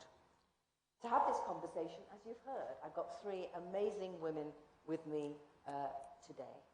And you've heard a little bit about them, so I'm not going to say too much about happiness. Happiness is the quality controller, or was the quality controller at the National Textile Corporation, but now she works for a program operated by the Small Industries Development Organization and the UN called the Women Entrepreneurship Development Program. And in 2011, the International Alliance for Women gave her an award for her pioneering work. So, she's in the middle of the panel. Next to me is a lady who actually I know already. Sabeta Wambenja and I met here in Tanzania in 2006. That was when she was the only woman to head a bank in Tanzania, in the Exim Bank, and part of the Global Banking Alliance. And I was here to launch a program that the Global Banking Alliance and the World Bank IFC were doing to extend credit to women. It was a result of that meeting that I decided to set up my own foundation in this area of economic empowerment for women. But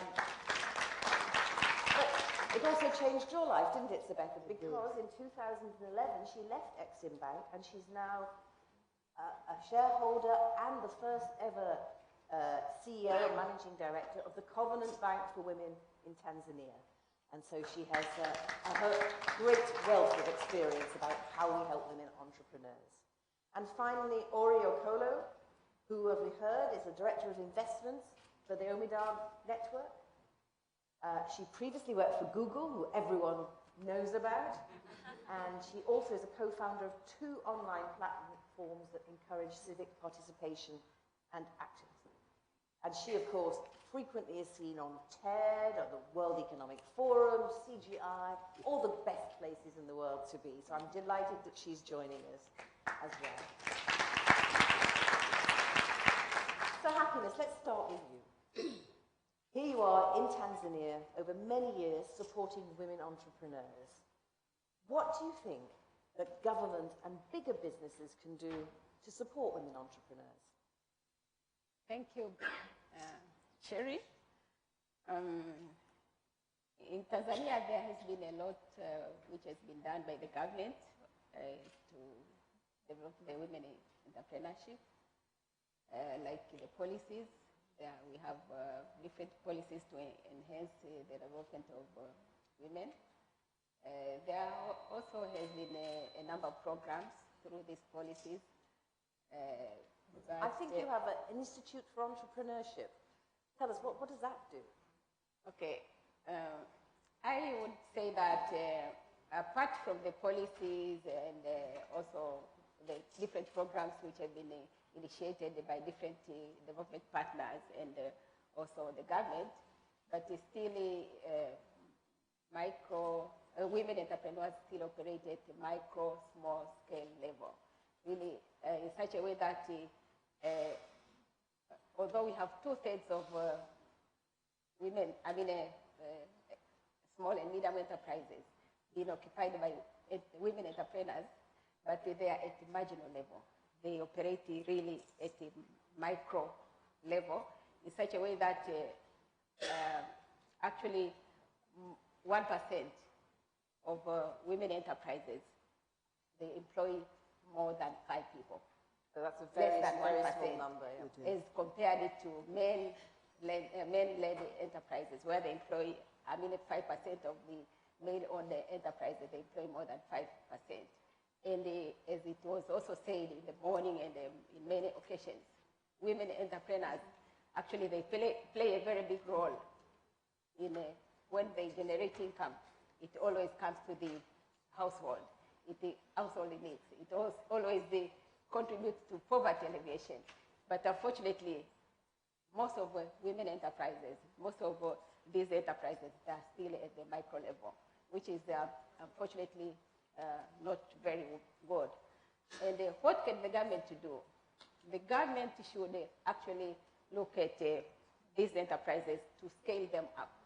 To scale them up by developing such as laws, regulations, which they are friendlier to environment, which they are gender sensitive, which could reflect it to the growth of enterprises.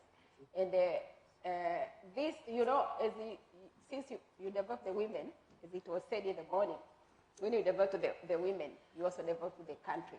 You develop the household, you start with the household, but also the country in general. So if the country could have put efforts in developing the micro, small scale enterprises so as to scale up, because most of them, they grow, but they grow horizontally, not vertically. So if the government could put policies, could put laws, regulations, which support the development of SMEs, small and medium enterprises, definitely something could have been worked out. I think an example of that, for example, is often banks only lend against collateral. Yeah. And I remember, Sabeta, when we did that program in 2006, one of the things that they were trying to do was to encourage banks to lend against wider collateral than simply land. So tell me, what do financial institutions like yours do to help? Well, thank you, Sherry. What we are doing, in fact, we are sort of woodpecking the barrier of collateral. But at Covenant Bank, we are trying to see how else we can lend to women. For example, we give loans against assets, meaning we finance the asset and take the asset as collateral. So we initiate sort of the project, and the project assets are taken as collateral. And again, while trying to go around the problem, we have partnered or collaborated with African Life Insurance. We are lending against credit life insurance. You see, this goes to all the women, even those ones who are very small, and because credit life is taken as collateral. And we also, of course, try to have appetite for risk, meaning banks are not, do not have risk appetite for risk. So in our case, we give small loans uncollateralized, but within the regulation, meaning the allowable uncollateralized loans that are allowed by the central bank. So for those that we give uncollateralized, we make sure that they create their own asset in the long run and take the same asset as collateral. And but how risky is it, in fact, to lend to women? Well, it's not risky, but banks, commercial banks, most of them, consider. In our case, that's why I'm saying we are opening up to risk. Women are very good payers. That's why at Covenant Bank we have managed to give uncollateralized loans. The only thing that they need is monitoring, making sure that the business funds, business money, business sales come to the account, come to the bank. So the frequency of coming to the bank gives you comfort that she's there anyway. If she doesn't appear for a week or so, we call and find out what's wrong. But otherwise, they are very good players, and so far, no bad loans have been recorded. So that's a change for the staff then, because your staff then have to be much more hands-on. Oh yeah, in fact, we are training them because, as I said, bankers are conservative in regards lending. But maybe I should touch into that, because you know we have a lot of banks in Tanzania, but most of these banks, they are commercial banks, including some of the banks which we had anticipated that they would be friendlier to women enterprises. But then they operate commercially. And so it still makes the women entrepreneurs not able to access this finance, which sometimes is actually is more or less like their rights, but they are not able to access because most of the banks, they operate commercially. Instead of favoring the women, because as you know, women, you don't own land. Women, you don't have assets which are worth investing. But then even the banks which could have favored us, they are not favoring us, or they are not favoring the entrepreneurs. So in that case, it is not easy. Yeah. Although sometimes you call them, they come to you, you talk to them, but when they go to their seats, when to go to their offices, they operate differently. Right. So that is the challenge which really women entrepreneurs are facing. Right. I will react to that, Sherry. Sure. The question was, what are you doing at Covenant Bank? Mm-hmm. As I said, collectively, we banks are conservative in as far as lending is concerned. So at Covenant Bank, that's what I said, we are trying to go around this barrier of collateral by firstly having the appetite, helping women to create their own assets, helping women to have alternative collateral like the credit life insurance, and of course creating creating the assets that we can take as a collateral. I know Happy's concern is that there is a generalization that banks are that, but women need to be identified. That's why the bank is called Covenant Bank for Women. When we opened, there was another bank, and there is another bank, Tanzania Women's Bank. They want to be identified, and you can find that since they have confidence that these two banks are their banks, they walk in freely and inquire about loans, and we educate them. Let me bring in Ori here, because Ori, you're our technology guru on the panel. You work for Google. You're now doing so much with Omidar. Tell me, how can technology help with this debate? So technology is interesting. I'm a lawyer in another life, and people always ask me, how did you get into technology?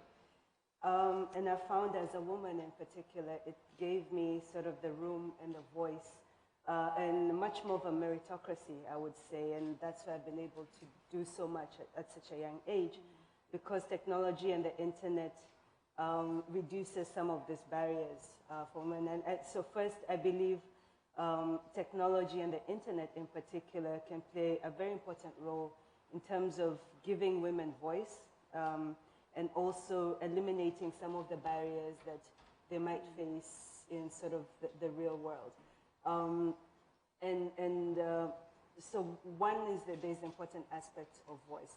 I think two, there was a question asked, well, women, there's a huge debate about women are not accessing technology as much as men, and what can we do to make technology or internet easier to access for women.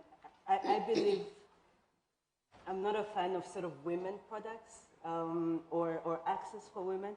I think the issues and studies have shown that the biggest issue women face is really, there are two issues, education and the cost. And it's not even an affordability. I think they're finding, as compared, if you put men and women together, say like in a village, and you ask them, how would you spend your disposable income? You know, the guy is more likely to go surf the internet. The woman is more likely to spend, not that she can't afford it, but she'd rather feel that she has to spend her money on something more important, you know, like health or education or food and so on.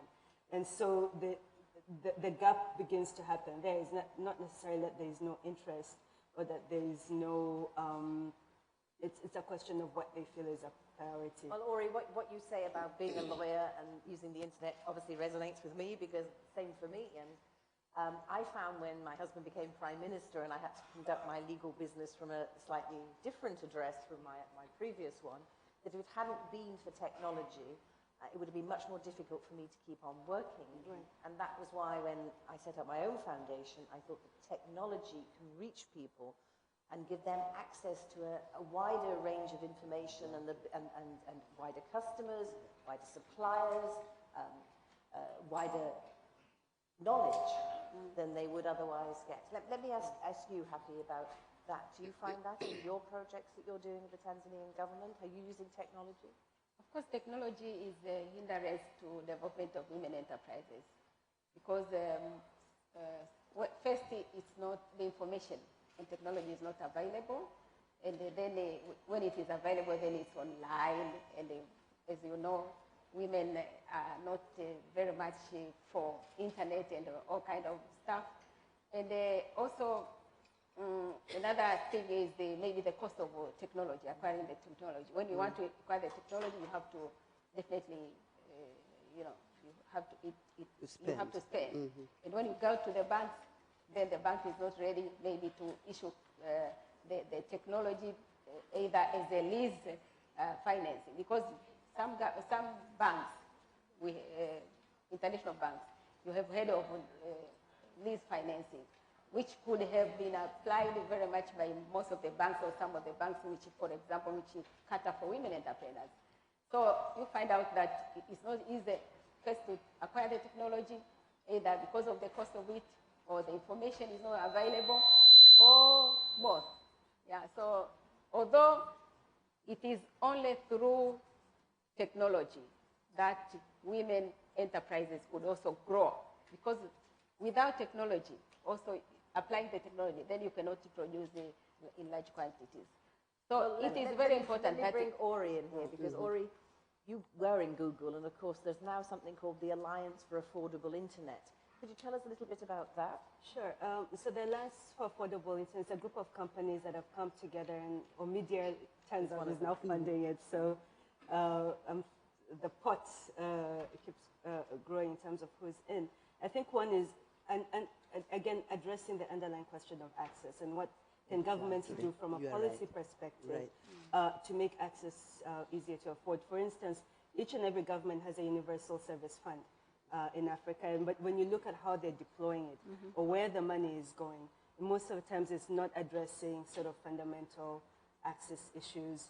It could be things as building fiber. It could be how, for instance, something that Kenya has done in terms of practical solutions has eliminated the tax on mobile phone devices, which immediately dropped the price of the devices and also meant people are buying better quality devices rather than the second-hand that in many countries you find. Part of what I was trying to do at Google is convince the neighbors, Uganda and Tanzania and so on, to do the same thing and drop the tax on the handset. So the things that you can encourage governments to do, like drop the cost of devices, make access easier. And I think outside of the Affordable Alliance, something that's really important, I think that we can do as a continent is get more girls into science, technology, and math. Because if there are no women in the pipeline, women's issues are never addressed. You know, and it's not even deliberate. It's just that, you know, if males as engineers were, you know, structuring the internet, shaping internet business, our voices are not reflected across the chain, whether it's access, whether it's devices, whether it's products. And this is a really interesting time if you look at the internet, because it's tapping into something that women are really good at, social. And we should be dominating, actually, the internet space today. And it's no coincidence that your top female execs, your Facebook, your Yahoo, your Pinterest, your LinkedIn, have a very huge component of women there because it's social and we get it, right? And I think it's a time. I worry that the more we're left behind in terms of the space, and it really starts at education level, high school, getting girls coding, getting girls designing, getting girls engaging in technology at a very young age, our issues will continue to sort of be marginal and be essential. How do we bring women in where we should be part of the conversation all along? I think it also makes business sense, actually. My foundation did some research about women in the mobile phone industry themselves and found, surprise, surprise, they were mainly concentrated on the lower levels and the less lucrative levels. But we also found that actually women were better salespeople. It wasn't just that they could sell to other women, but we also found that men tended to trust women salespeople more than men salespeople. And so actually, for businesses, it makes sense to employ more women and help develop the growth. Like Rose that I was talking about, she's a very good saleswoman. That's why her income's gone up. But what about your bank? What are you doing about Sorry, this? I was about to interject how we use technology in the outreach. We have what we call mobile banking. Through mobile banking, we can reach so many women, even, we call them mama ntilie, let me see in Swahili, small food vendors, the roadside food vendors. They deposit, you can imagine, whatever they sell, the end of that day into the account on the very day. So in our case, technology has improved the outreach to women, which they were lacking, and technology has also encouraged women to come to the bank, because that's the problem, especially with rural women, that banks are for the rich people. So through mobile banking, we've been able to demystify the banks, that banks are for everybody, even for the small food vendors. And technology, again, Sherry, we have what we call mobile know your customer kits. We have to capture more information from the customers before they become our customers. So through mobile KYC, sorry, know your customer, but you'll understand if I say KYC units, we go to them, take pictures, take the thumbprint, we scan their documents, IDs, and we also input the details on a small laptop, which is in the kit, so that when we go from that woman or from that customer with our briefcase having all those units in there, they are encrypted, and we go to the bank and disencrypt them and put them in the server. They are now loaded in our system. So through that technology, again, we have improved our outreach. We are now able to reach the women.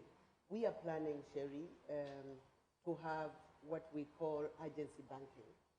Through mobile banking, they can withdraw, they can deposit, they can pay bills, maybe electricity or water, and pay school fees, but in smaller scale, maybe up to 1 million shillings, which is equivalent to about 750. And through agency banking, we use business outfits, other people's premises, and go into contract or MOUs with them so that they stand for us, but they have to be approved by the central bank. And we use their own premises. We are not paying rent. They are paying rent. They have to get insurance cover for the risk of whatever money they'll be handling from there. And again, they allow our customers to withdraw more than 1 million or deposit on our behalf, take money on our behalf more than 1 million. And through that, we are able to reach those customers, especially women who are handling bigger money, where they are, especially in the rural area. But what about the central bank? What's been its reaction? I mean, there must be a role for government here, mustn't there, Happiness? Yeah. The central bank? There must be a role for government, because the central bank. Some central banks are very friendly towards. Others are not so friendly. In our case, maybe let me just try to say what our central bank is doing. It's doing so much. In fact, there hadn't been mobile banking in Tanzania other than Kenya, right, through the M-Pesa. And they've now regularized, allowed banks to transact through mobile banking. They were not allowing agency banking. They've now allowed agency banking. So they are reacting to the demands of the market, and of course, with pressure from the government. Yeah, of course. That is true.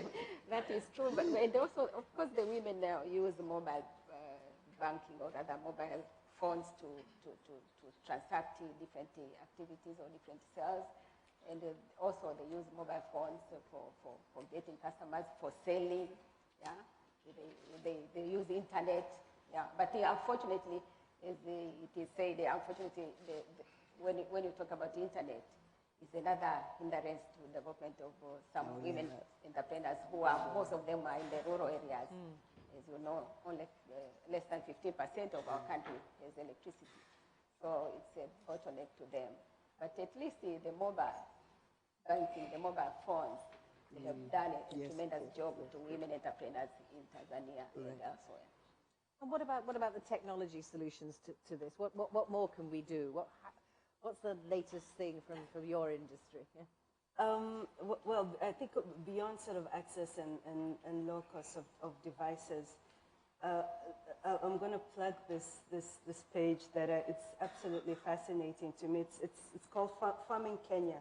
It's a Facebook group that once I tweeted about it, I think has like now 11,000 people using it. It's a group of young Kenyans. We're trying to get more young people into agriculture across Africa, right? And for them, you know, they remember agriculture being this difficult, back-breaking sort of, we don't want to go back to the villages, but then there are not enough jobs and not enough opportunities for young people, and increasingly a lot of people, both working and unemployed, are getting into farming. Those who are employed getting into farming as a side. I don't know if you know Kenyans, every Kenyan has like 3 side businesses.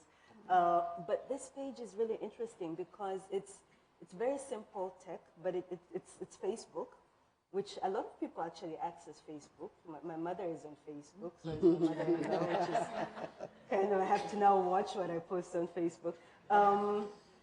But this group is about now 11,000 people. They share knowledge about farming on Facebook.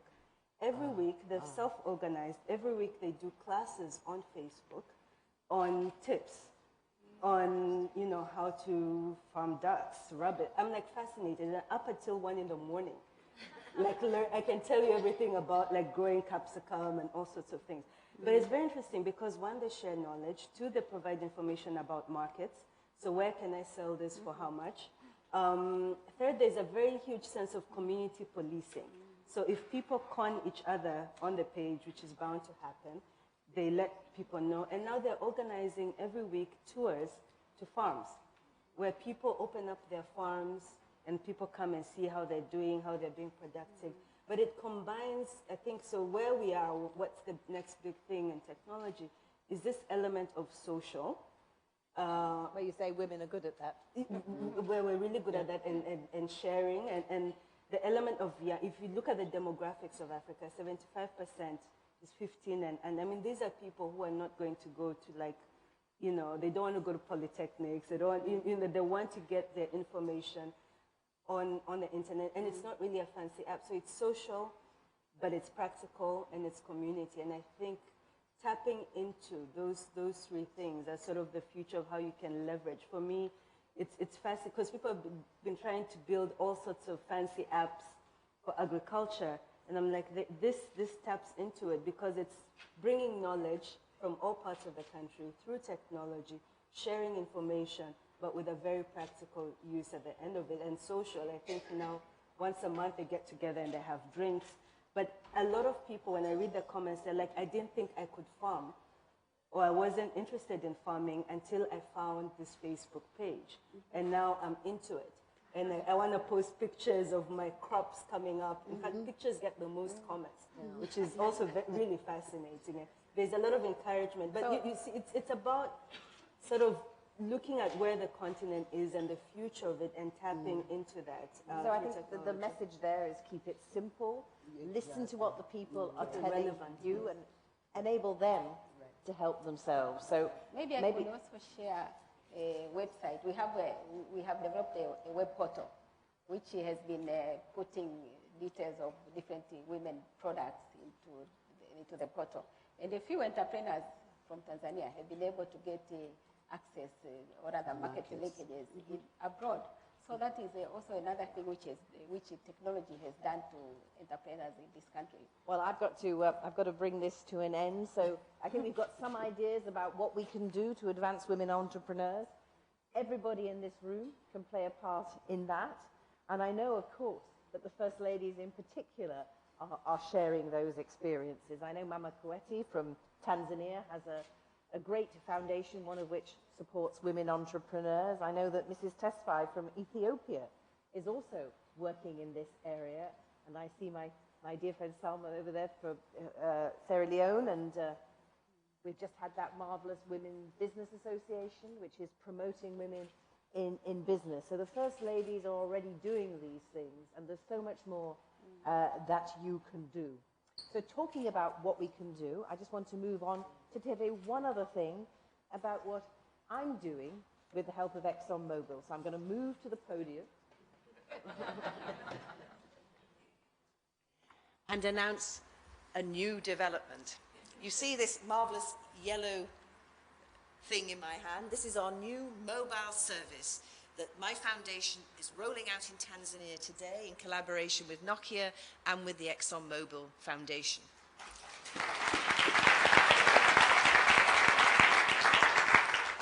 It's on the basic mobile phones. You can get it by text messaging, or you can have every phone that's more sophisticated, you can get this app. It's called Business Women, and it's in Swahili as well as in English, and it offers women entrepreneurs in Tanzania bite-sized packets of tailored information designed in conjunction with people from Tanzania who know what they're talking about, and it gives them information on how to run their businesses, how to grow their businesses, and the information comes directly onto their mobile phones. So things like financial management, record keeping, marketing, business planning, human resource management, which is a big issue for many entrepreneurs, everything that a woman entrepreneur needs to know in order to manage and to scale their businesses. Now, we've already done this in Nigeria and indeed in Indonesia last year with incredible results. And actually, I'm particularly proud to tell you that last month, Nokia and Ooredoo, who's our provider in Indonesia, came together with my foundation in London because we received an award. But it wasn't a charitable award, it was actually an industry award for the best consumer service innovation by the Global Telecoms Business Association. So this was an industry award. They said this was the best idea coming out of the industry. So far in Nigeria and Indonesia, we've reached over 75,000 women on our text message service.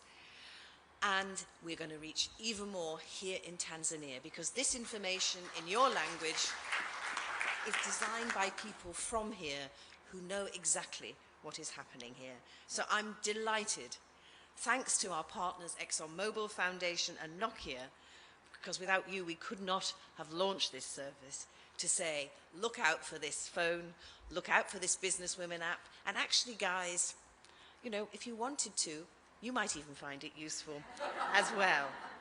So we know that women are an important part of development, and I know and hope that using this tool, it will make a difference to tens of thousands of women here in Tanzania. I'm delighted that at this wonderful summit, we're able to announce its launch. Thank you.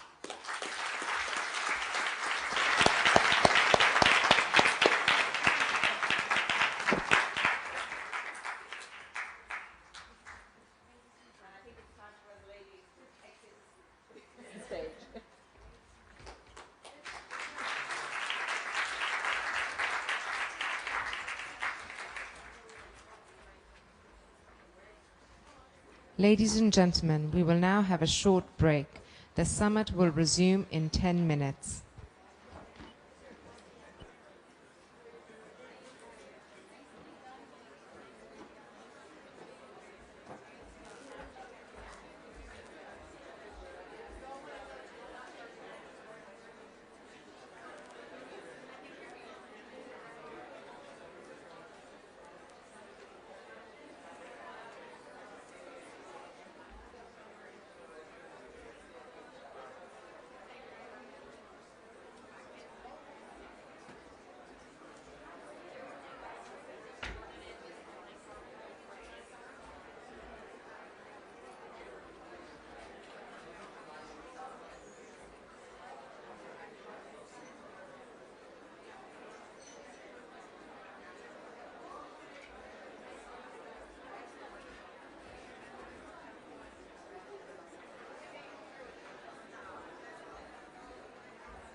Anita.